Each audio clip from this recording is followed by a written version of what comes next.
Hey everyone, welcome back to the channel. Today I have an RV modification for a common issue many RVers face: black tank smells and drainage problems. If you've ever had an RV toilet burp or noticed a foul odor before it was full, this video might be for you.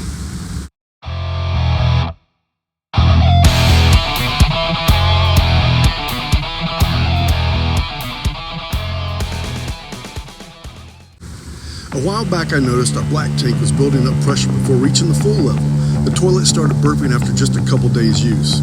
It was clear something was wrong. I tried various digesters, but nothing worked, so I decided to investigate a little bit further. First, I climbed up on the roof and removed the vent pipe cap. I had heard that dirt daubers and squirrels could cause obstruction, but the cap looked fine. However, when I looked inside, the pipe was full of water. This was a clear sign of a blockage. So I headed over to the local Lowe's and I bought a 25-foot plumbing snake. I ran the snake all the way down the pipe, but the water still wouldn't drain. I even added more digester from the top down the vent pipe and I let it sit overnight, but the problem persisted. After some research, I discovered that our 3 vent pipes were actually connected to one exit pipe. This meant I was snaking the wrong pipe. I couldn't get the snake to articulate and go down the different joints to go to the proper pipe that I was looking for. Determined to solve the issue, I cleared out the basement to access the vent pipes. I drilled a hole in the black tank vent pipe and I inserted the snake. First, I directed it towards the tank. It went all the way down with no obstruction. Then I pointed it up towards the roof and I hit the blockage, about 2 feet up. After maneuvering the snake a little bit, I broke through the obstruction and the water drained back into the tank. The culprit, you might ask? Toilet paper. Here's my theory. Since we live full-time in our rig, I am meticulous about cleaning the tanks. I backwash the tank every time I dump, trying to get it as full as possible for a thorough rinse. However, this caused a piece of toilet paper to align with the vent pipe and get stuck. And as the water level rose, every time the pressure built up in the tank, it forced the toilet paper further up the pipe. It's just exacerbating the problem. The pressure built up, had nowhere to go, causing the burping issue through the toilet. So you might be asking, what did I do to solve this problem? Well, as you can see, I put a T on here. It's a clean-out valve. This is the vent stack for the black tank. It's the one that was stopped up at one point. So now I have this T on here with a service port. Anytime I want to snake this drain, I can go from midline here and go up, or I can go down and get everything out. It used to look like this one.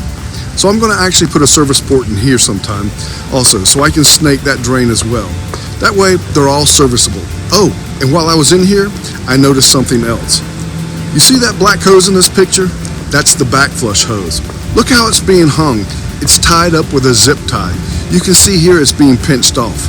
That's why there was no pressure on the backflush. I untied the hanger and I used my heat gun to open the hose back up.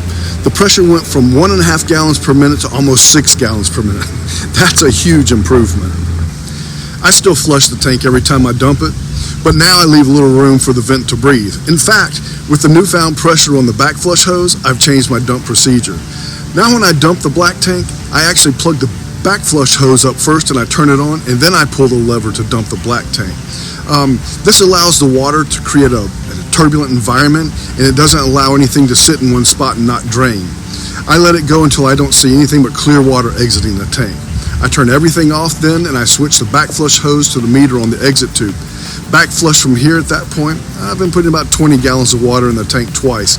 Then I add 5 gallons of water back to the tank, and I prime and add our additive.